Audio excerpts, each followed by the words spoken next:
Welcome, everyone. My guest today is investment banker and author Chris Whalen to talk about the possibilities and challenges of bringing the GSEs, Fannie and Freddie, out of conservatorship. Chris edits the Institutional Risk Analyst newsletter and contributes to many other publications. He's well known to many of you, having held positions in organizations like the House Republican Conference Committee, the Federal Reserve Bank of New York, Bear Stearns Co, Prudential Securities, and Carrington Mortgage Holdings. Before we jump in, I want to thank our sponsor, Optimal Blue, for making this episode possible. Chris, welcome to the podcast. Thank you for inviting me. No, great to have you on. You know, this is a topic that we've been following, obviously, for as long as I've been at HousingWire and as long as the GSEs have been in conservatorship, but would love to talk to you. I feel like it's newly relevant. So first of all, we have a Trump administration who has said that this is something they want to do. They tried it last time. And we just had the NBA's president and CEO, Bob Broeksmit, write a memo about how they stand ready to help a safe and sound transition. So would love to get your thoughts on, like, number one, can this happen? And if it does, what are the steps that have to happen there? So let's start with that. Well, the answer is yes, it can happen. My assumption in our writing, in fact, has been that there won't be any legislation because that's way too difficult. And honestly, they don't have time. If you're going to take the GSEs out of conservatorship, it's going to take you a few years to get ready. You have to hire a new management team, a new finance team, a new operating team. You got to turn these things back into, something close to a private company because they are so inefficient compared to the issuers we have today. Both the banks and the non-banks, they have changed dramatically over the last 15 years, 16 years. So, yes, can they do it? Absolutely. But I don't think you should look at Trump 1 as a good yardstick because, honestly, Mark Calabria is an old friend from when he worked up on the Hill and Cato Institute. He was not really focused on taking these things out of conservatorship. He paid lip service to it. But if you want to get this done, you need somebody at the FHFA who understands finance and who takes this on as their top priority. So, that's what we're looking for in terms of the next director.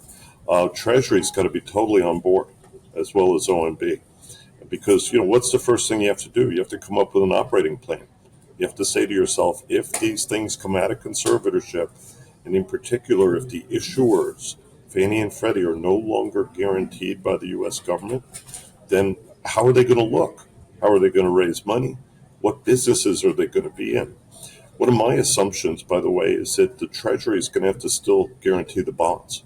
So even though Fannie and Freddie themselves will probably be downgraded to, say, a AA coming out of conservatorship versus a AAA for the United States, we can't downgrade $8 trillion worth of securities. It's not going to happen, both resi and also multifamily. Both of the GSEs do a lot of multifamily lending. So when you look at the totality of it, we can't afford to even play around with the idea of taking them out of conservatorship and not keeping those bonds wrapped by the United States. Why? The TBA market. The only way we can keep the forward market for hedging mortgages is to keep a federal guarantee. Otherwise, it doesn't work. If you look at private label, they can't take advantage of the same tools that we use for Fannie, Freddie, Ginnie. So, those are really where I start. And then once you have an operating plan, once you've hired a new management team, then you can start the next process, which is to get on a plane, go to New York, and talk to Moody's. And you have to say to them, if we have this operating plan, if these are our assumptions going forward for financials, what rating are we going to get? And they will give you a preliminary indication of what they're going to do. So those are the three big steps, really, Sarah. The rest of it is process and, getting ready for an offering. But remember, the United States is going to own 80% of these things coming out of the gate. And just like with GM and AIG and Citigroup, the Treasury wants to get paid back. So the big question is, if you do a secondary, if you list both of these entities again on the New York Stock Exchange, what price are you going to get for the shares? In other words, could you get par value? Would you get $200 billion back? Or would you have to settle for a loss? So these are all big questions, and nobody on the Trump side is really engaged on this. There's a lot going on in the background, obviously, the lobbyists and all of the other people who've been, working for the hedge funds who own a lot of these shares. But to me, what I've told my readers is this is a trade. If you see Freddie Mac jump $1 or $2, which, is a lot, that's more than 50% gain in short periods of time, take it. Don't wait around to see if these things come out of conservatorship. You can always buy the shares later if they're successful. And keep in mind, they're going to be diluted 5-1. So when the U.S. exercises their option, those common shares are going to be heavily diluted. The preferred, I've always thought, are more interesting because at least, you have somewhat of a limit on your risk. The common shares could go to 10 or they could go back to 0. It really depends what day it is. Wow, that's a lot there. I appreciate, first of all, you saying, don't look at Trump 1 as maybe the template here, because it wasn't a focus until pretty late in the administration. And then they just, they ran out of time, for one thing. So if we're not looking for a legislative solution, if we think we can go around that, and you've outlined these first 3 steps, what timeline are we even looking at, assuming that we're not even doing the legislative solution? Well, if we're going to take them out as is, we got to get started immediately. So as soon as President Trump has picked a new FHFA director, perhaps even somebody who's already been confirmed by the Senate. In other words, he's already serving in Washington today. McKernan, for example, on the board of the FDIC would be a great choice because he's there. He worked for Pat Toomey. He worked for Corker on GSE relief, so he knows the issue. And then they got to get started immediately. You cannot waste any time because there's a lot to be done. When I say that the GSEs are inefficient compared to JP Morgan and United Wholesale and all the rest of them, they are really inefficient. So if they're going to come out of conservatorship and have to function as private companies, have to issue debt, pay expenses and advances for their correspondents, all of that, they really got to get going.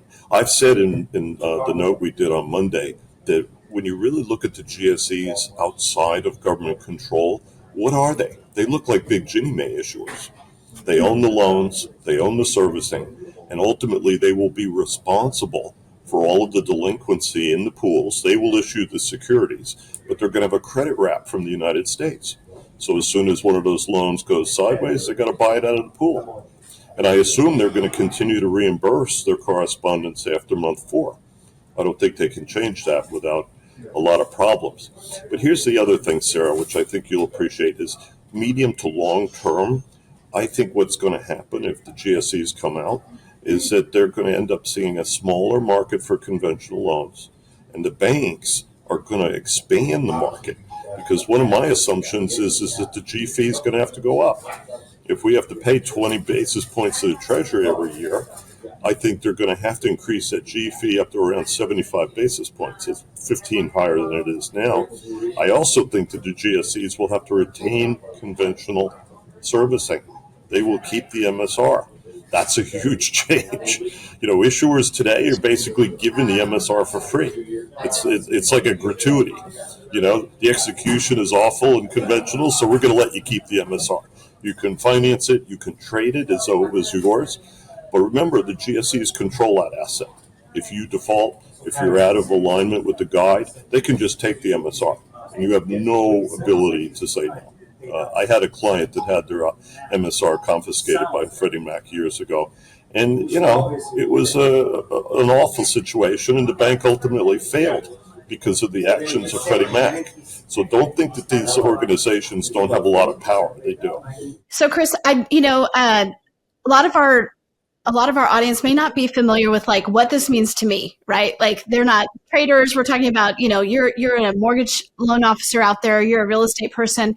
Some of the things you've just outlined would have a really big effect on them, but maybe you could bring it down to that level. If you're working at an IMB out there, why do you care about this? Well, the cost of conventional mortgages is going to go up, very simply.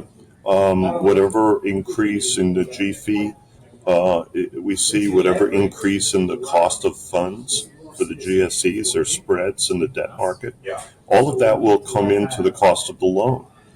The other thing to remember is that the people that are selling loans to Fannie and Freddie today may become their competitors once they leave conservatorship, simply because if you can do a deal privately and you have investors that are willing to buy those loans in whole form or in a security, why would you bother getting the guarantee from Fannie and Freddie?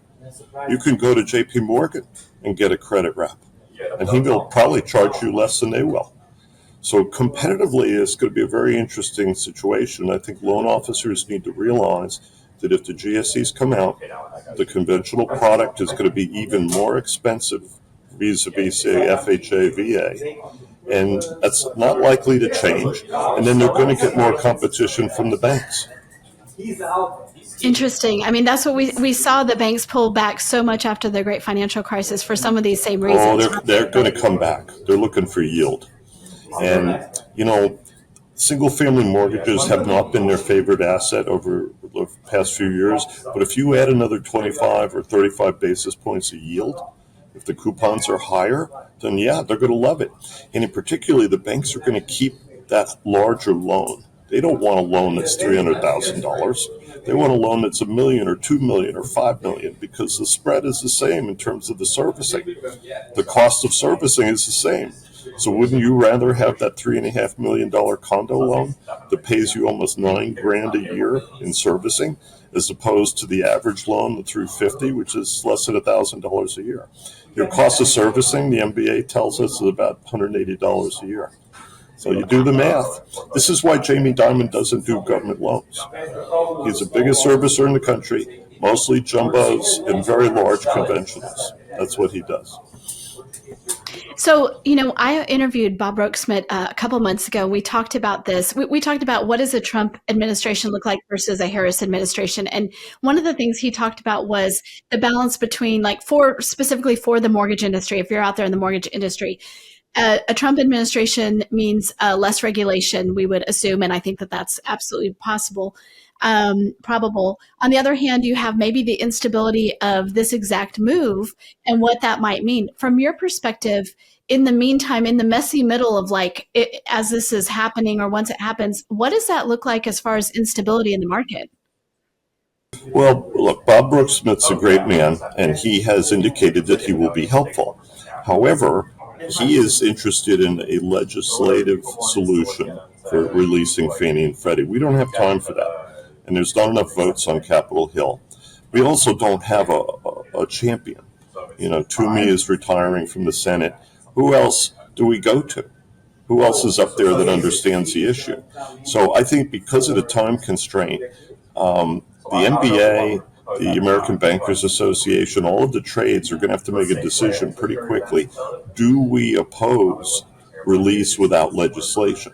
Because they're on the record. Bill Kilmer, had a comment out the other day, and he said, look, we would like to see legislation. We want this done right.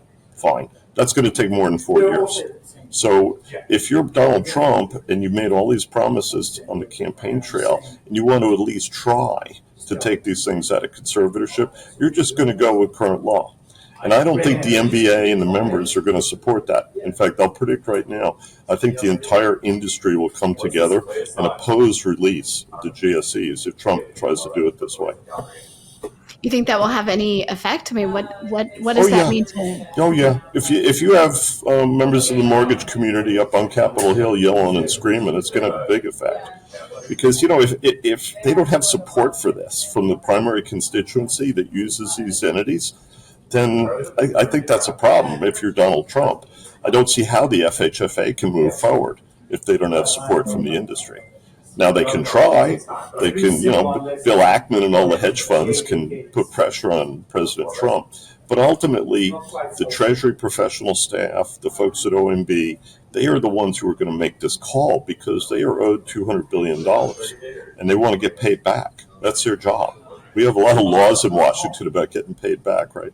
And I think that for better or for worse, unless they're very careful and they go out and communicate with the industry and say, this is how we're going to do it, this is why it's going to be okay, I think that they're going to end up with a fight on their hands. And isn't it ironic, Sarah? We just got done with 4 years of fighting with the socialists around Joe Biden, and now we have to go fight with Donald Trump over releasing the GSEs, which should never be released anyway. See, the thing you got to remember is private capital is irrelevant to the GSEs. The only way they function is if they're supported by a sovereign.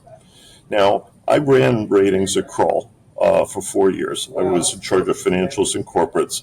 One of the things that scares me is that when they get close to doing this, all of the rating agencies are not only going to have to rate Fannie and Freddie as finance companies instead of sovereign credits, but they're going to have to look at the rating for the United States again. Moody's is still at a AAA. They're the only major rating agency that hasn't downgraded the credit of the U.S.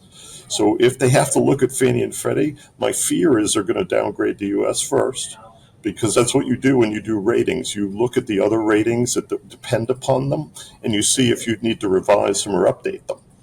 So imagine if Moody's downgrades the U.S. down to AA+, and then comes out with a rating for Fannie and Freddie that's a full notch below that, so say single A+. That would be a mess. And the disruption in the conventional loan market would be episodic. It would be a nightmare. So I don't know that Donald Trump really wants to do this. You know, he likes to have leverage. He likes to have options. We'll see what happens. But I think that what I've told my readers is there's a 1 in 5 chance that you're going to see release with current law, with no legislation. Interesting. Okay. Thanks for giving us that, what's your percentages there? Because I was going to ask you, I was like, we start out saying he's definitely going to go for it. And then you're like, but it doesn't make a lot of sense. He's going to go for it rhetorically. His nominee at the FHFA will definitely support the idea. The question is, though, can we get it done? Is there enough know-how and enough expertise in the agency and also at the FHFA and at Treasury to get this done? Scott Bessent, the nominee for Secretary of the Treasury, is a very sharp guy. When they sit down with him and talk to him about this, I'm not sure he's going to support it. Kevin Warsh, who was considered for Treasury, had a statement out about this a while ago. He said, why are we even talking about this? Mark Zandi, I just had dinner with him the other night, same thing. So there's a vast amount of opposition here in the mortgage industry, among economists, among financial people of all descriptions. And I think that's going to weigh into the equation. How do you, as a business person out there, when you're looking at 1 in 5 odds, right? Like about a 1 in 5 chance, how do you make plans for, is there even something you should be doing right now to be like, this is what I need to do to make sure? No, you've got to pay attention to what's going on. You have to pay attention to pricing on conventionals as this process unfolds. Because let me give you a timeline. Once the administration has indicated that they are going to release Fannie and Freddie from conservatorship, a lot of things start to happen. And the first big question that's going to come from bond investors and many other people in the community, lenders, is going to be, what is the rating for Fannie and Freddie going to be when they're released? Money on Wall Street moves for ratings. So if everybody's afraid that Fannie and Freddie securities are going to be downgraded, and that they're not going to be wrapped by the U.S. Treasury, they're going to run away from the asset class. Spreads will widen. So they're going to have to get out there and communicate. They're going to have to do an amendment to the sweep, which is how the U.S. gets paid right now for the use of their credit rating. And the amendment's going to say you're going to pay us X every year, and the United States is going to provide a AAA rating for the mortgage-backed securities. All the rest of Fannie and Freddie is going to be private. So whatever rating that Moody's feels that they deserve is what they're going to get. And it is almost entirely based on the issuer's financials and market share. So imagine we get these guys out successfully. Everything's fine. Spreads widen a little bit, right? But it's not a huge problem. But then after a couple of years, you see that their market share is shrinking. You see that JP Morgan and US Bank and all the rest of them are taking those big loans and just putting them in portfolio or doing private label deals without having to pay the 75 basis point G fee, right? A lot of investors will buy that paper. A lot of insurance companies will buy that paper. So my point is that if we let them out, they lose their monopoly as issuers for conventionals. Well, what would prevent JP Morgan from going to the Treasury and getting a wrap for their securities? Nothing. See, this is Pandora's box. Once we open the box, all sorts of things can happen, and we can't even really predict how this is going to unfold because it will depend in large part on other players in the industry. So it'll be fun to watch, though, Sarah. It will certainly allow us to create a lot of good content. That is for sure. But I just think if I'm out there and I'm in a mortgage company, I'm like, this is not what I need. What I need is some stability so I can build my business, Yeah, and it's so funny. I came out with a biography of Stan Middleman earlier this year, and one of the things Stan said to me, he said, "Chris, I would like to have nothing change for about 4 or 5 years." Right. Because every time the operators in this industry figure out how to work with the regulators, how to work with the markets, then somebody comes in and changes everything. So that's not particularly helpful.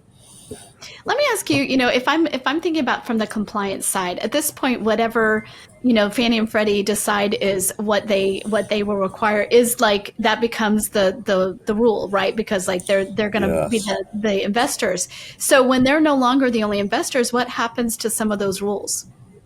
Well, I think the whole relationship between the GSEs and their correspondents will change a lot. The GSEs will have to be much nicer.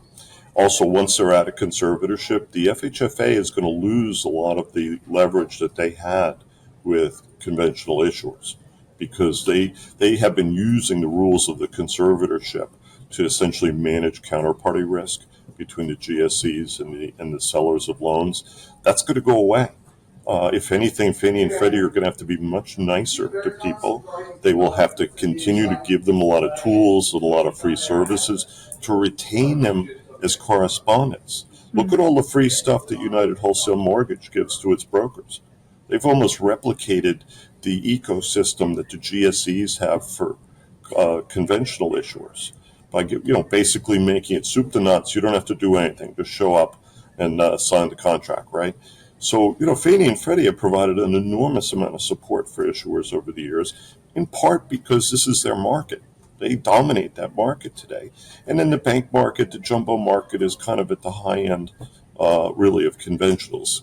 In terms of the terms and conditions, they're the same. But that changes once they're out of conservatorship. All of a sudden, Penny Mac and Mr. Cooper and JP and US Bank are going to be looking to take their market share away.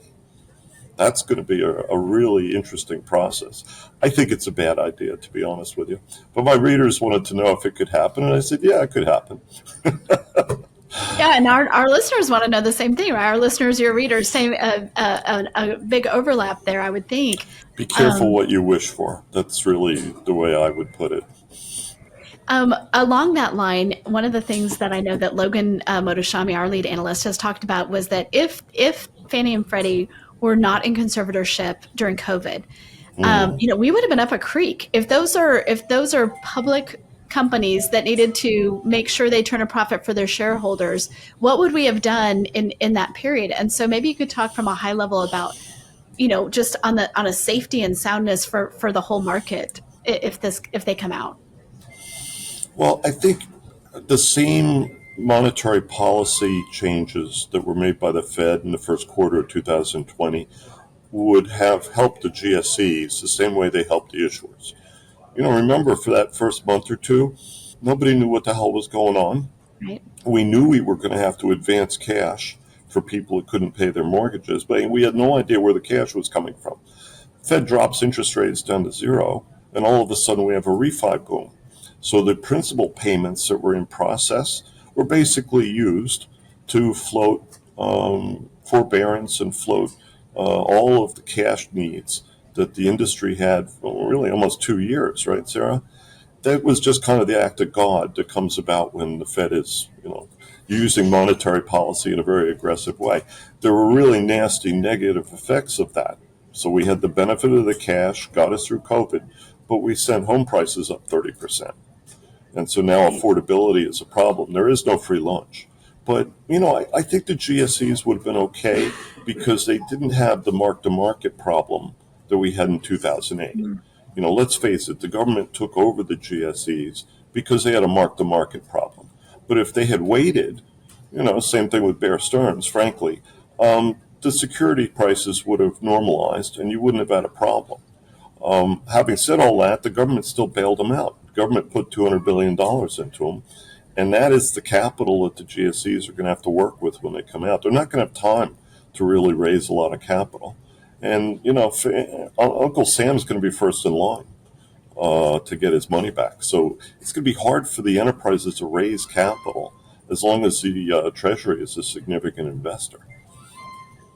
Wow, it just points out every point you bring up. I'm like, this is so complicated. This is why we had you on. We could talk about this all afternoon. It's great fun. It's corporate finance, so it's interesting. But ultimately, there is no problem with the GSEs right now. So what people always say to me is, they say, Chris, why are we messing with this? Leave it alone. And I think that's how the industry feels. Going back to your earlier question about loan officers, they don't want to deal with this. This is the last thing we need. And traders, frankly, don't want to deal with this. We already have a problem in the market because half of all mortgage securities are, so low in coupon that none of the dealers want to trade them. This is why the Treasury's been buying back some of their low coupon debt and issuing current coupons to restore liquidity to the market. So, there are a lot of remaining issues from that 2020-21 period that have not been resolved. And I think we ought to be careful. But unfortunately, politics is not careful.